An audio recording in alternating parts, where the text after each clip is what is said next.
Board परीक्षेच्या तयारीमध्ये पाठीमागच्या वर्षाच्या प्रश्नपत्रिका अतिशय महत्त्वाच्या असतात. मित्रांनो, इयत्ता 12वी बोर्ड परीक्षेत देखील फेब्रुवारी 2026ला जर तुम्ही पेपर देत असाल, तर या विद्यार्थ्यांना देखील यापूर्वी झालेल्या बोर्डाच्या प्रश्नपत्रिका अभ्यासणं फार महत्त्वाचं आहे. कारण त्याच्यातून आपल्याला कोणत्या प्रकरणावरती, कोणत्या प्रश्नांवरती भर देण्यात आलेला होता, याविषयीची माहिती समजते.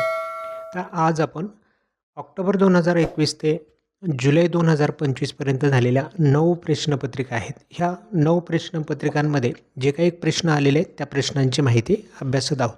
यामधला हा नेक्स्ट व्हिडिओ आहे आणि आज आपण 1 मार्काच्या प्रश्नांच्या संदर्भातले व्हिडिओ बनवायला सुरुवात केलेली आहे. म्हणजे प्रश्न पहिल्यामध्ये जे काही ऑब्जेक्टिव्ह टाईप क्वेश्चन असतात त्यावरती असणारे प्रश्न आपण हे विचारात घेत आहोत.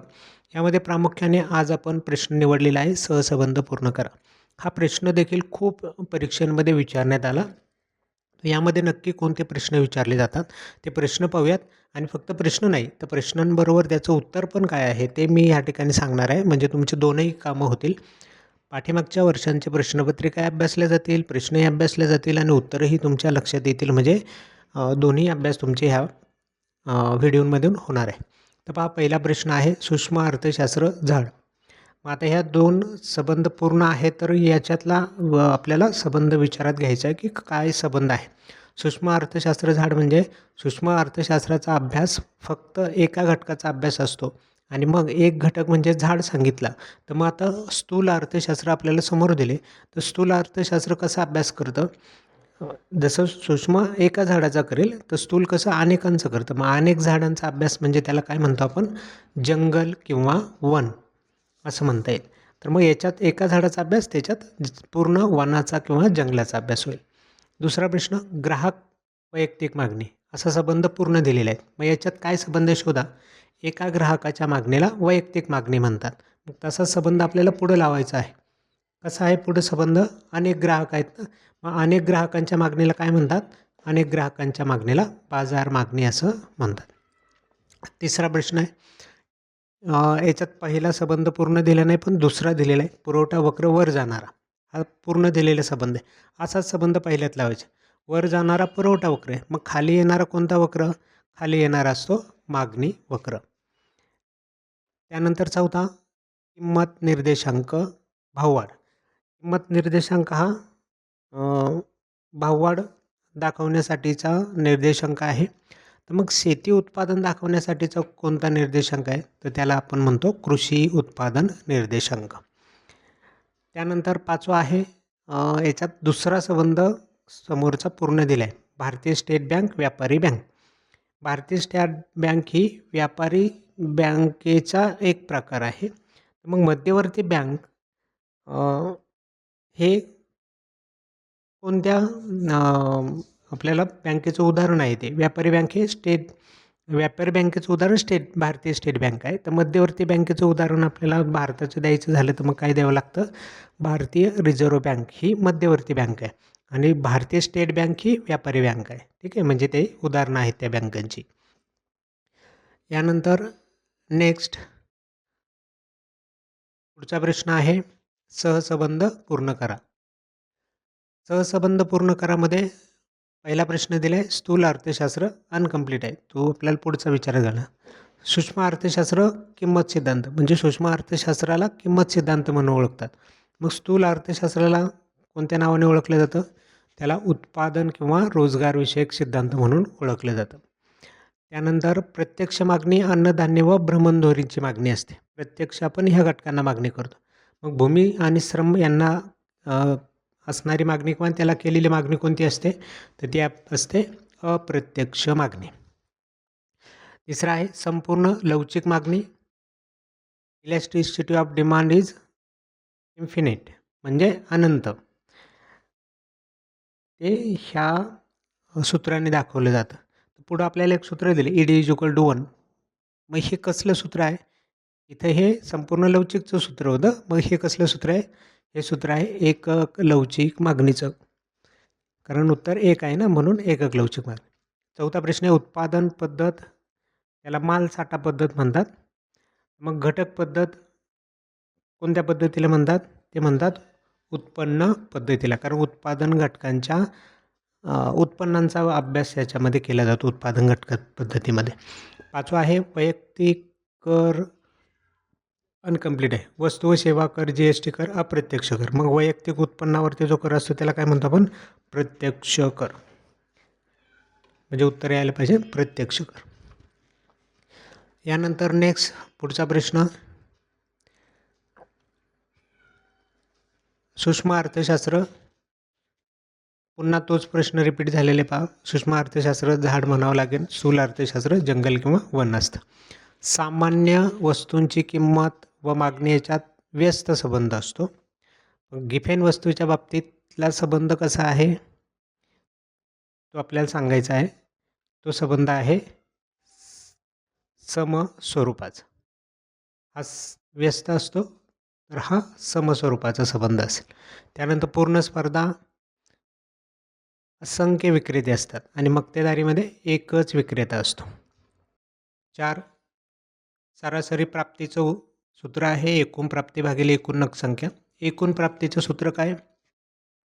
एकूण प्राप्ती बरोबर एकूण नग संख्या गुणिले किंमत. त्यानंतर 5वं उदाहरण आहे, पुन्हा तेच उदाहरण आलेलं आहे पहा. उत्पादन पद्धतीला काय म्हणतात आणि उत्पन्न पद्धतीला काय म्हणतात? उत्पादन पद्धतीला मालसाठा पद्धत म्हणतात. नेक्स्ट, पेन आणि शाई यांची मागणी आपल्याला पुढचा संबंध पहा म्हणजे कळेल काय आपल्याला विचारले. चहा आणि कॉफी या पर्यायी वस्तू आहेत. मग पेन आणि शाई कोणत्या वस्तू आहेत? पेन आणि शाई ह्या पूरक वस्तू आहेत किंवा संयुक्त मागणी. संयुक्त मागणी तर येणार नाही कारण वस्तू विचारलेल्या आहेत, तर उत्तर यायला पाहिजे पूरक वस्तू. यानंतर पुन्हा हा प्रश्न पहा, 3 ते 4 वेळा हा रिपीट झाला आहे. सूक्ष्म अर्थशास्त्र झाड, स्थूल अर्थशास्त्र जंगल किंवा वन. त्यानंतर आहे P1 चालू वर्ष किंमत. P म्हणजे प्राईस आणि 1 म्हणजे चालू वर्ष. मग मूळ वर्षातली किंमत दाखवण्यासाठी कसं सूत्र तयार होतं?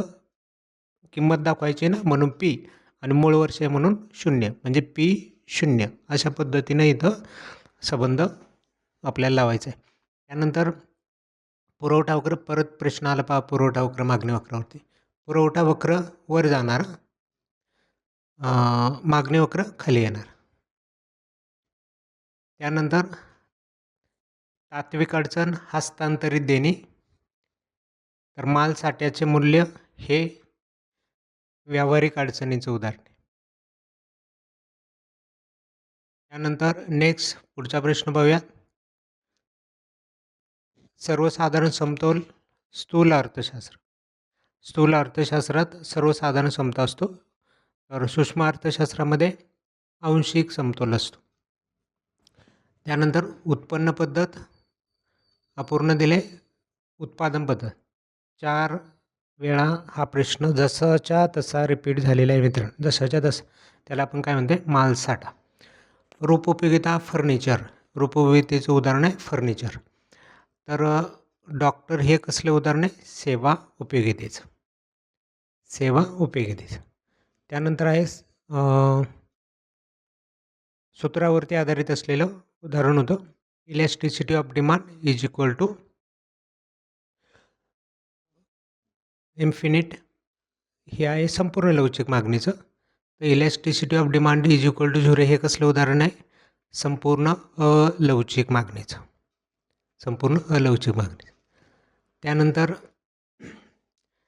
इतर घटक स्थिर, त्यावेळेस पुरवठ्याचं विचलन होतं. तर पुरवठ्यातले बदल केव्हा होतात? जेव्हा किंमत स्थिर असेल तेव्हा. कारण कोणते घटक स्थिर असल्यावरती विचलन होतं, तसंच पुरवठ्यातले बदल कोणते घटक स्थिर असल्यावर समान आपल्याला सहसंबंध लावावे लागतात. यानंतर जाऊयात नेक्स्ट पुढच्या प्रश्नाकडं. पुढचा प्रश्न आहे नाणे बाजार, अल्पकालीन निधी. मग दीर्घकालीन निधी त्याला आपण म्हणतो भांडवल बाजार. दीर्घ निधीचा असतो भांडवल बाजार. टेबल खुर्ची आहे रूप उपयोगितेचं उदाहरण.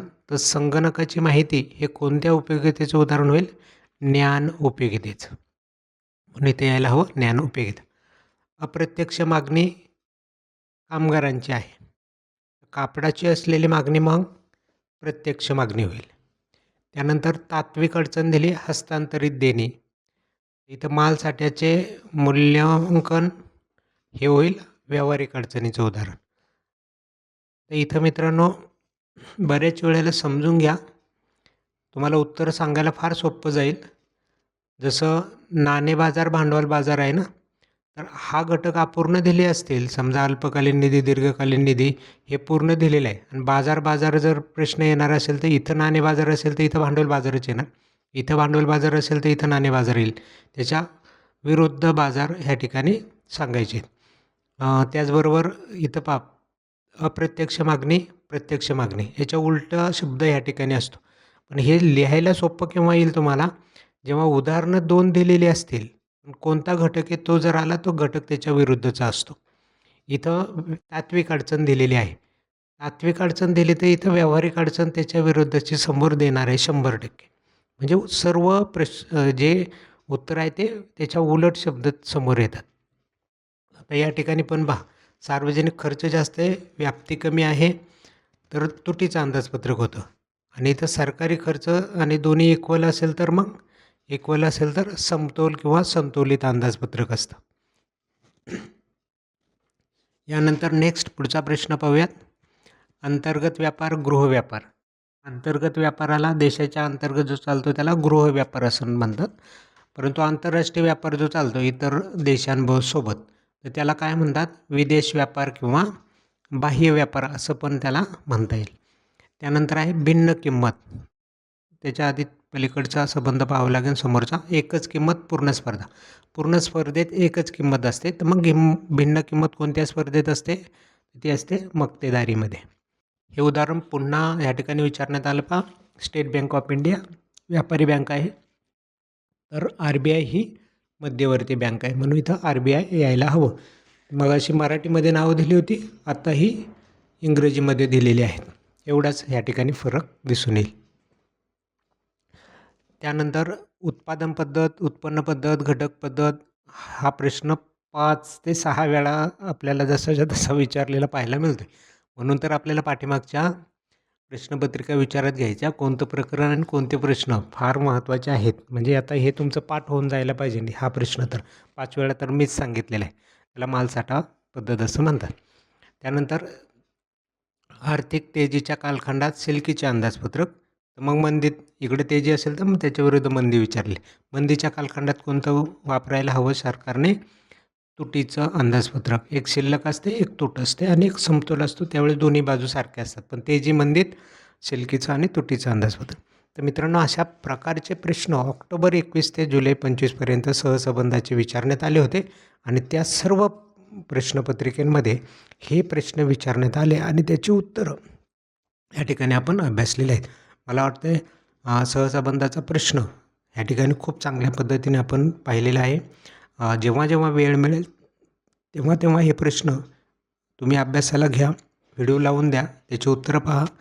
उत्तरं आधी तुम्हाला सांगता आली तरी बेस्ट, नसेल आले तर उत्तर पाहून घ्या आणि लक्षात ठेवा.